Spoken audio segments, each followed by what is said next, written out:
My name is Thomas Jones, and for the past 2 weeks, I've been terrified to leave my own house. Let me explain. It all started when I started taking more night walks with my dog.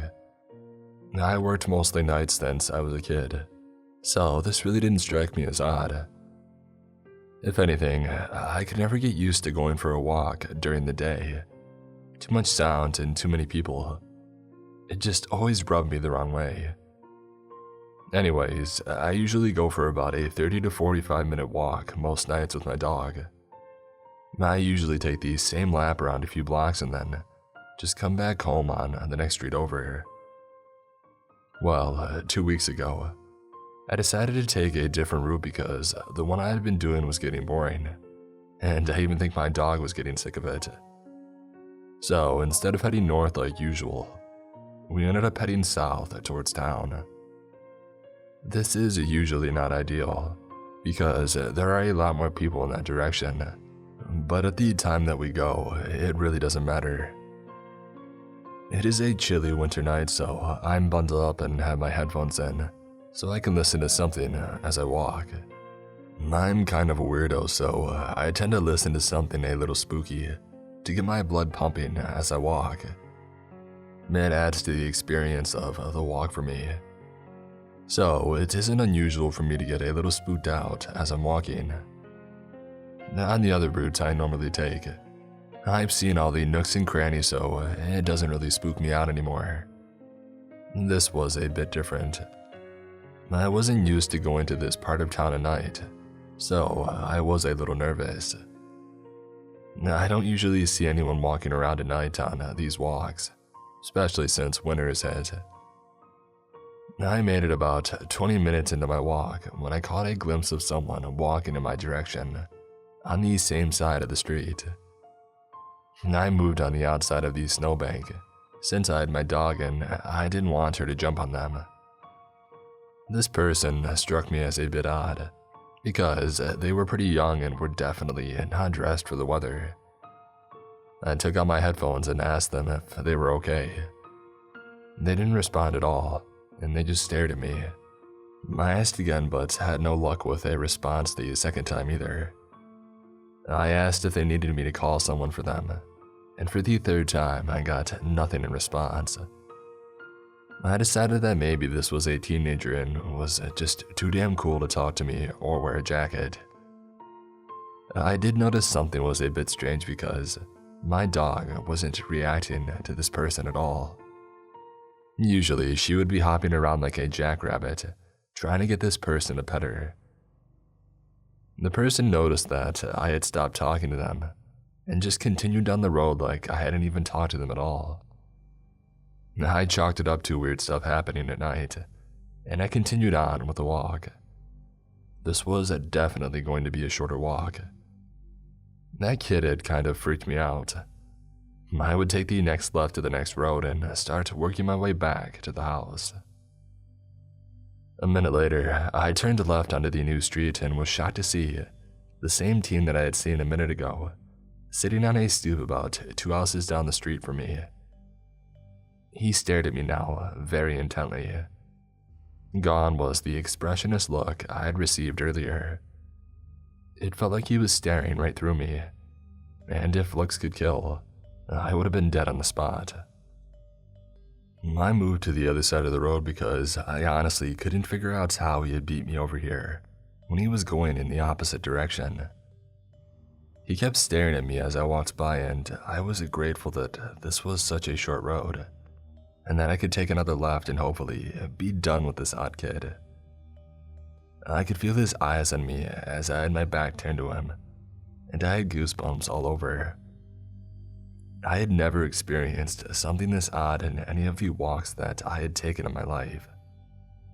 Also, my dog was still acting like no one was there at all, and I think that was what freaked me out the most. I made the left and I picked up the pace as I made my way home. I figured there was no way this kid could be anywhere on the way. Part of me wasn't really even surprised when I saw him again, but this time, he had another kid with him sitting on a swing in a park on the right side of the road. It looked like the kid that was with him was also not dressed well for the weather and was roughly the same age. They both gave me that determined look, but this time, they had a little smirk on their faces, as if every time they saw me and I saw them, something in them lit up. I picked up my pace even more and started panting as I was walking. I don't know why I felt like I needed to get home quickly, but I decided that if I didn't, something bad was going to happen. I thought that I could hear someone whispering my name, but couldn't hear well over my heavy breathing. I was officially freaking out and felt like I was being hunted. I shouldn't have been this freaked out, right? They're just kids. But something about them gave me the creeps, and I didn't want to stick around to find out if I was wrong. I didn't dare look behind me for fear that they would be right behind me with those beady eyes and that smirk. I walked about a quarter mile down the road and looked down an alley, and this time there were 6 of them, all roughly the same age and poorly dressed. I barely looked at them this time, but noticed that their smiles were getting wider. I knew that I had heard one of them yell my name this time. Thomas. I just started running at this point, and as I made my way down the street, I saw them on every stoop gathering more and more kids, their smiles getting larger and larger, yelling my name. Thomas, Thomas. My dog was running with me as I sprinted back to the house, and yet again, she didn't react at all. I don't think that she could see them at all. This was getting ridiculous, and I needed to get home now. I was only 2 houses away now, and my lungs were burning. I was completely spent and just hoped my legs would carry me the rest of the way. 1 house away, and there must have been about 50 kids at this point, all screaming my name. They never moved, and their smiles never faltered. It's as if they were screaming directly into my mind. I was hoping that I was just going crazy because there was no way this was happening. I got up to my porch and pulled out my keys and opened the door as quickly as I could. I slammed the door shut behind me and ran to the phone. I called 911 because I really thought they were going to break down my door and attack me. As I called them, I ran up into my room and grabbed my handgun. If they were going to take me out, I was at least going to take a few along with me. I got on the line with the dispatcher and just told her some guys had chased me home, and I thought they were going to try and break in. There was no way I was going to tell her what I was actually seeing. I had to almost have her yell because I could still hear them screaming my name, as if they were right in my ear. I loaded my handgun and the dispatcher said an officer would be there in about a minute. I wasn't even sure if I had that long. I told her that I would be armed and to let the patrol know that so I wouldn't get shot. She said that she had passed it along and she stayed on the phone. I could still hear them screaming my name in my ear, and I just buried my head under my pillow because all of the screaming was giving me a splitting migraine. After about 10 seconds of that, I had to remind myself that I wasn't safe yet. I got up and went heading for the front door. I went downstairs to see if I could still see them through the window. I pulled the curtain back slowly and was surprised to see that the windows were completely fogged up, like someone had been breathing directly on them. This made it impossible to see out of the window, but I thought I could make out the shape of them in the window. The yelling came to a halt, and the sound of silence almost scared me more than the yelling. I finally saw what I was hoping to see. I could see the red and blue of the police cars as they came driving down the road. They pulled up to the house and ran up to the front door with their weapons drawn. I put my handgun on the floor so that they wouldn't think I was a threat. They knocked on the door and I answered it. He asked if I was the person that had called, and I told him that I was. He asked where the intruders were. I could see the teenagers standing on my lawn staring at me, and I pointed out at the lawn. They looked at me confused, as if they couldn't see what I was seeing.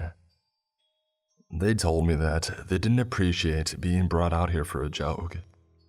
I swore that they were right there on the lawn, and they told me that they would clear the house and check the perimeter.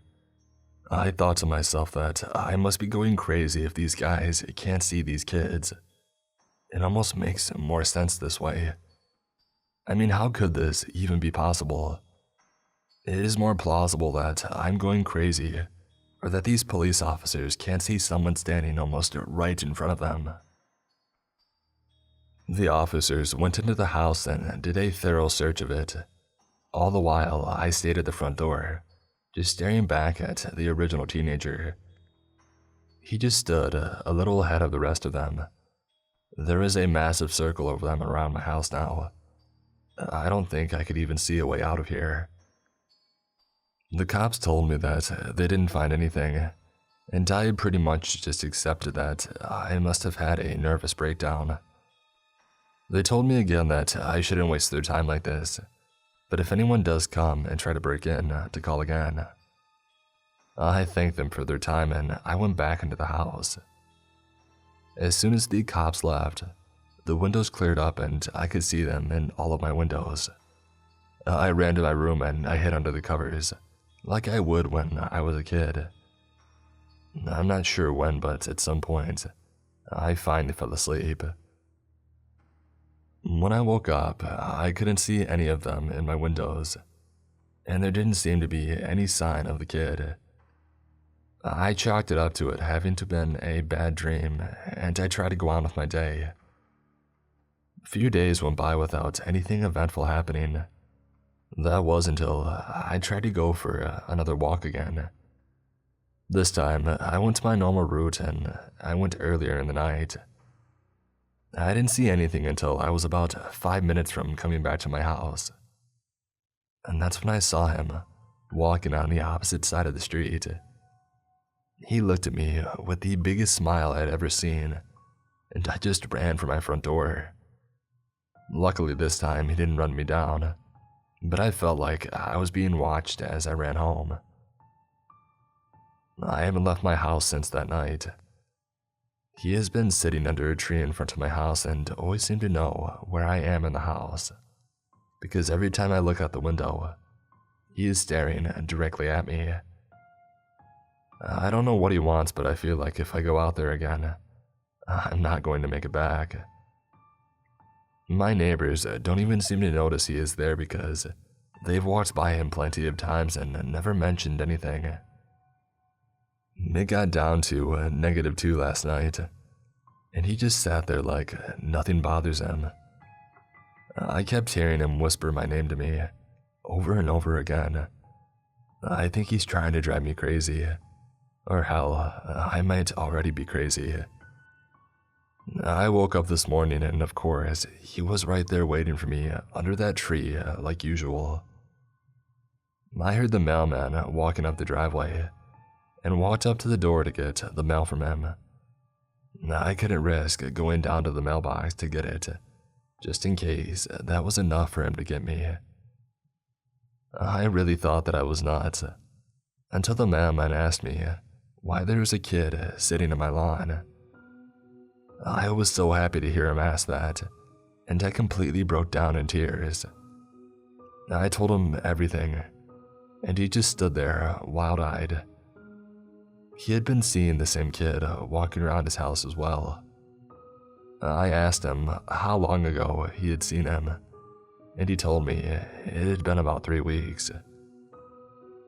He said that he was delivering mail late and saw a kid in a similar state as I did, and he relayed a similar story as me, except the army of kids and the screaming. He had been seeing this kid every day on his route. He didn't seem worried about it, but I told him that he should come into the house. He declined my offer and said that he had to finish his route.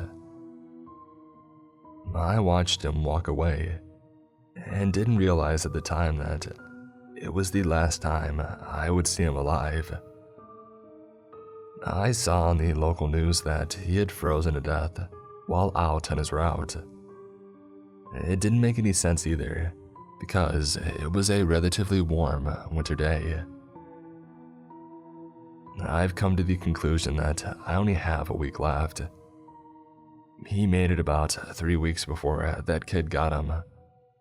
I'm hoping that if I stay in the house, that I won't suffer the same fate.